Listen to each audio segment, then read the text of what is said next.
Video games like Minecraft and Roblox taught me the power of creativity. Video games like Overwatch and Fortnite taught me that life isn't fair. But Undertale? Undertale is different. Undertale has taught me way more than that, and more than any game ever could have. Undertale has taught me 3 life lessons that have helped me understand people and the world more, and have helped me succeed. And not only me, in fact, Undertale has had a huge impact on the entirety of internet culture in general. The life lessons of Undertale are so powerful that the game was given as a gift to Pope Francis. Seriously, MatPat gave it to him. Megalovania, one of the game's themes, was also performed in front of the Pope. Isn't that crazy? But what is Undertale? If you don't know already, Undertale is an indie RPG made in 2015 by developer and music composer Toby Fox with the help of Temmie Chang. It also has a sequel prequel called Deltarune, released in 2018. Now, I won't be going too deep into the wonderful writing, lore, and theorycraft of the game, because we'd be here for hours, but I'll give you a quick rundown. You play as a child who fell down Mount Ebott, a large mountain that the humans sealed the race of monsters in using a magic barrier. Inside the mountain, you explore the underground and meet several monsters, some of which want to kill you, others who just want to have fun. Some of the underground monsters talk about the king of the underground, Asgore. Most of them tell him to be a pushover, a fuzzball. However, Asgore has his demons as well. Ever since the humans killed his son Asriel, he's sworn vengeance on them. That one day, he'll break the barrier and free all the monsters trapped within, starting a war. The power needed to reach the barrier is 7 human souls. He's collected 6. Throughout Undertale, we meet many characters, some of them just simple monsters, or some of them being the strongest and most important characters of the entire series. Some of the most notable ones include Toriel, Undyne, Dr. Alphys, and most lovably, Sans and Papyrus the Skeletons. Each character has their own motives, their own desires, morals, and goals. One big part of Undertale is the encounters. This is what the entire game revolves around. During the encounters, we have 3 options: Fight, Act, and Mercy. The Fight button puts you in a GY where you can attack the monster and, well, kill it. The Act button gives you the option to interact with the monster. Almost all monsters have different interactions.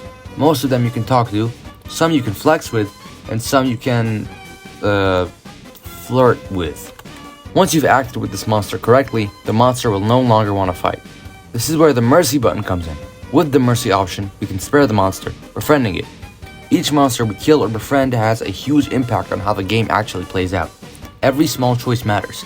This is the most important part of the game. It leads us to 3 main endings: neutral, true pacifist, and genocide. The neutral ending is the required ending. It has you leaving the underground. Only you. You get a call from Sans as he assesses the damage or what good you've caused the underground. There are more than a dozen different calls you can get from him depending on how kind or how bad you were on your playthrough, and depending on who you hurt, who you helped, and who you killed. To get the true pacifist ending, you must complete a good neutral ending and then load your save file. Depending on what you have and haven't completed, there will be specific events that you need to do to be able to unlock the true pacifist ending. The genocide ending has you kill all the monsters in the underground. All of them. From Froggy to Flowey, from Temmie to Sans. At the end, you meet Kara. Because of the power you, the player, attained, she erases the entire world of Undertale. But you can make a deal with her after reloading the game to do a true reset, in exchange for your soul. So, problem solved, let's just do a pacifist run again. Here's what happens when you do a pacifist run after a genocide run.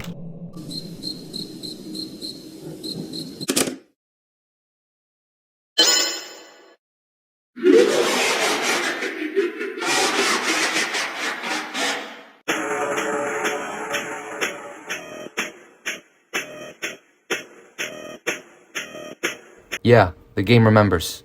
No matter how many times you reset, the game still remembers. The only way to fix this? Literally go into the Undertale game files and delete your data entirely. This brings me to the first lesson the game has taught me. Everything we do in Undertale is being judged, and depending on what we do, our entire playthrough changes. Depending on what you do, character dialogue can be completely different. The way characters treat you change, the gameplay in the battles change. It's all dependent on what you've been doing on your playthrough that shapes up the entire world. This is exactly how it is in real life. Humans, just like Undertale, remember. People remember what you tell them, what you do to them. In fact, the universe remembers what you do to it. Maybe not today, but someday, it'll all have a consequence. So make sure to always be putting your best foot forward for the universe and your encounters with other people. One of the requirements to get the true pacifist ending is to visit the True Lab, the darkest and scariest place in all of Undertale. In the True Lab, the experiments of royal scientist Dr. Alphys and W.D. Gasser are uncovered to you. You learn about the horrific experiments they performed, the people they experimented on, the creations they made. There was one thing that they discovered in the True Lab, the thing that changed the world of Undertale forever, the power of determination. Determination, the combination of willpower, ambition, discipline, dedication, and motivation. It's the one thing needed by everyone to succeed in life. It's how the great minds started revolutions and how the dictators started tyranny. Determination is what drives success. It's the thing driving all young men, including me, in the world to improve themselves. It's the determination. It's the willingness to persist on in the face of adversity and obstacles. It's the power to continue no matter what happens in your life.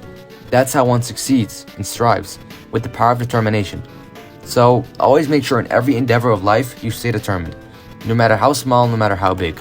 In Undertale, determination is the willingness of a soul to persist after death. I've done it. Using the blueprints, I've extracted it from the human souls. I believe this is what gives their souls the strength to persist after death, the will to keep living, the resolve to change fate. Let's call this power determination. It's the reason why in your last boss fight of the game, your soul refuses to die. Only humans have a high concentration of determination. Monsters do too, but it's nothing comparable to humans. If a monster gets too much determination, its body will start to melt. A prime example of this is the amalgamates we see in the True Lab. The amalgamates are monsters the scientists experimented on by injecting them with determination. Now they're just melted monsters. Another example of this is in the Undyne fight. Probably one of the most horrific deaths in the game. So monsters can't have determination, or at least not a lot. But what about things that don't have a soul? Dr. Alphys experimented with this by injecting a flower with determination.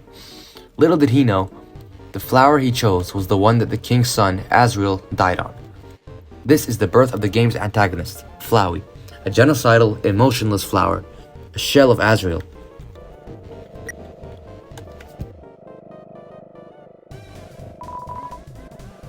I've chosen a candidate.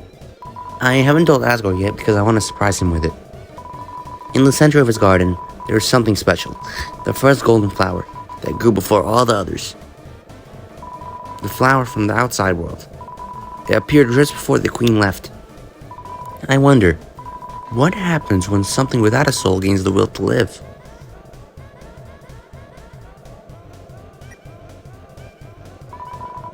The flower's gone. During the end of the game, we get to visit Asgore's home, which is identical to the first area we see in the game, the ruins. This brings me to the third and final life lesson that Undertale has taught me. At the start of the game, we explore the ruins and find a mirror. When interacted with, dialogue appears saying, "It's you." In Asgore's house, when we interact with the mirror again, it says, "Despite everything, it's still you."